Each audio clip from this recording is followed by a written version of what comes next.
missed you guys. Today, I'm gonna rant about weapon specialization.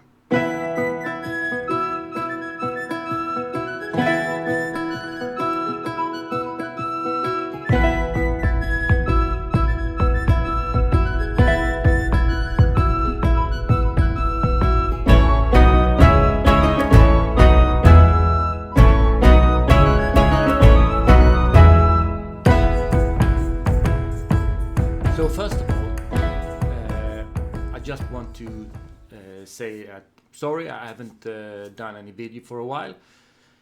It's been holidays, and then the holidays turns into a lot of work, and at the same time it's also been a lot of work on my game system backpack, and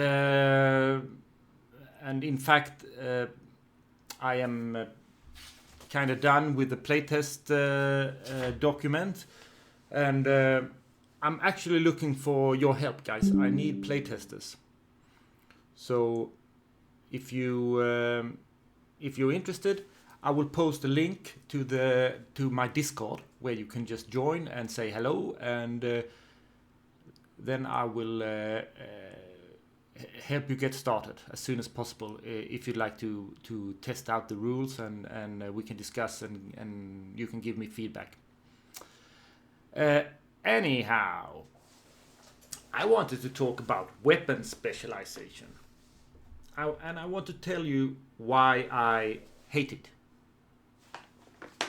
Thing is, at first, when you hear about weapon specialization, and when I talk about weapon specialization, I mean the kind you know from D&D, where a certain class usually has one weapon that they are better with compared to all the rests.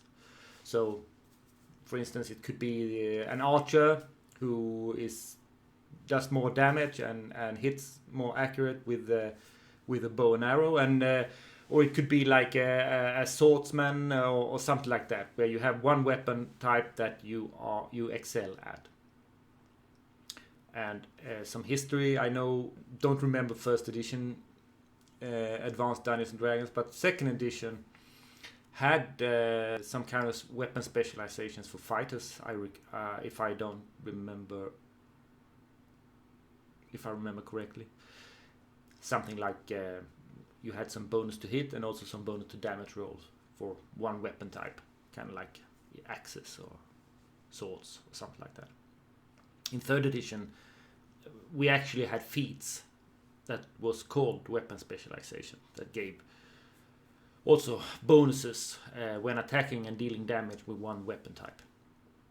And in fourth edition, we had classes that were actually even defined as being a ranged DPS or a melee DPS class. So the class itself implied a certain style of fighting. Maybe not as much as with a particular weapon, but your role was pretty much clear what your role in the game would be. And in fifth edition,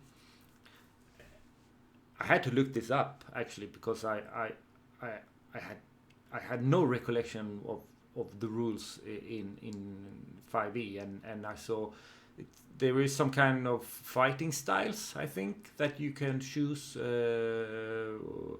You must choose it, I think, in certain levels.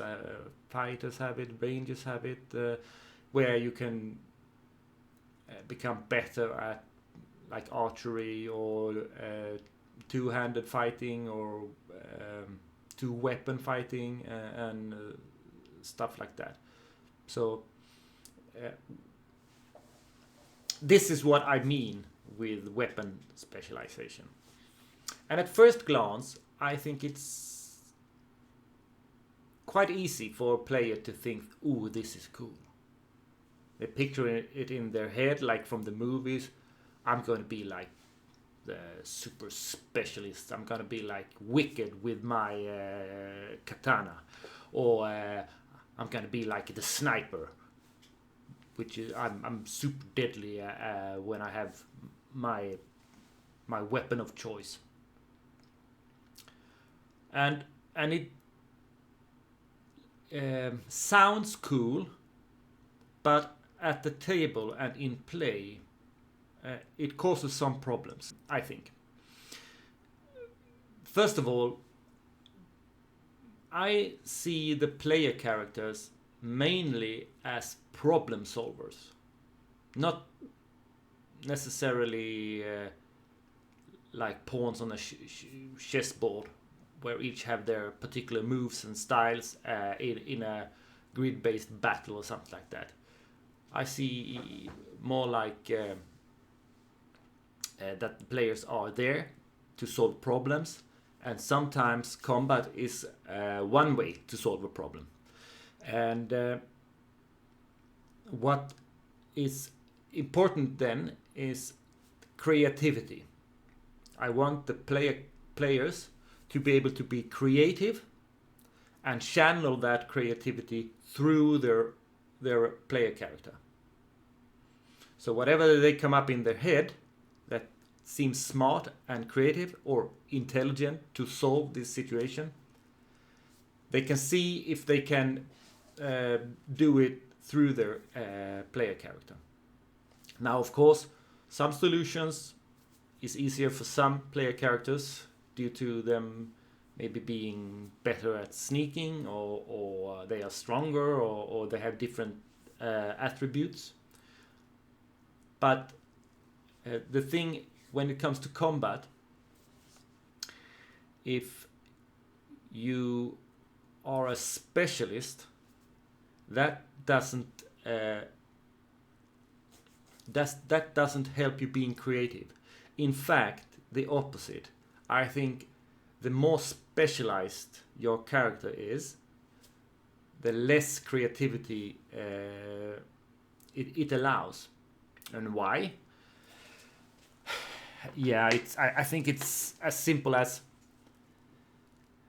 one big thing is that if there could be for some players, a lot of players actually, even myself sometimes, that not playing optimally, not playing to your strength, your one focused super strength, is somehow not doing your part for the team, or you're not playing your character right, or you are not using the gift that you have. So instead of looking at what you would do if it was you look at your character sheet, checks what are you best at, what is your best values, what are your best attributes, and that is what you will try to do as often as possible. So it will limit your choices actually, and limits your creativity, and it gets repetitive because you will try to do the same thing always, because otherwise it would be stupid, right? Boring. And also it could create, when you play like D&D, it could create some lackluster moments. For instance, say that you are a sword specialist. So one-handed sword, this is what you are the master of. You may be the best in the town, and no one can beat you when you have a sword.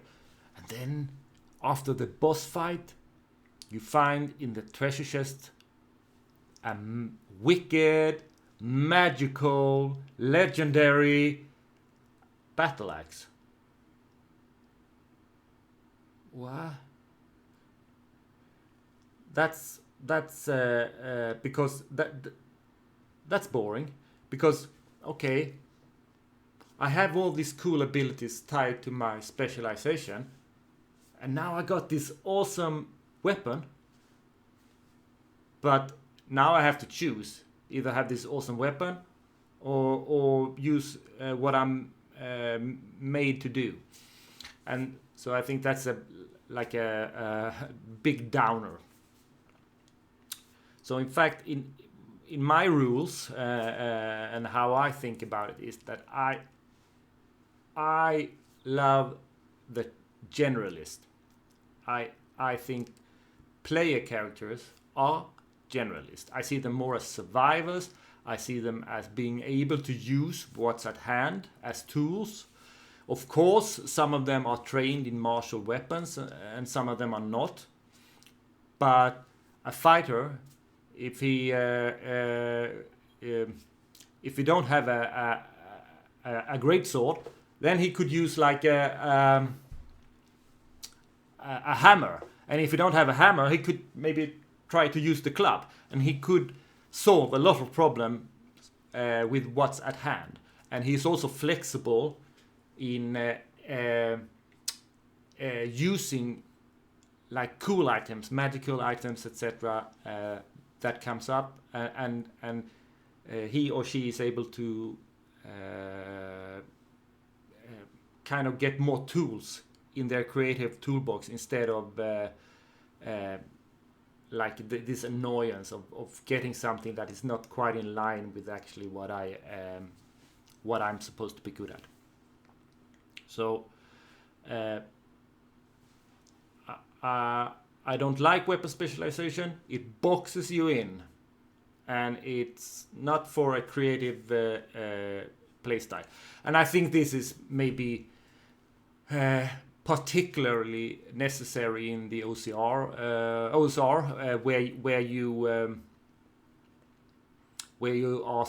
where it depends a little more on player skill than character skill, compared to trad games like Dungeons and Dragons 5th edition, where it's more like battle is more a sport than a war. That you are supposed to solve a battle problem that is presented to you with a certain balance level. While in OSR games, encounters could be totally unbalanced, and you are counted. You are supposed to make a judgment call. Is this a fight we're gonna take or not? Okay, I got a little bit off topic. Anywho, thanks a lot, guys. I just wanted to make a case for the generalist and rant a little bit on the specialization, weapon specialization. I hate it. All right, so don't forget, if you're interested in backpack role-playing game and taking a look at it, maybe be a part of it, join the Discord channel and we can continue the conversation there. Thanks a lot, guys.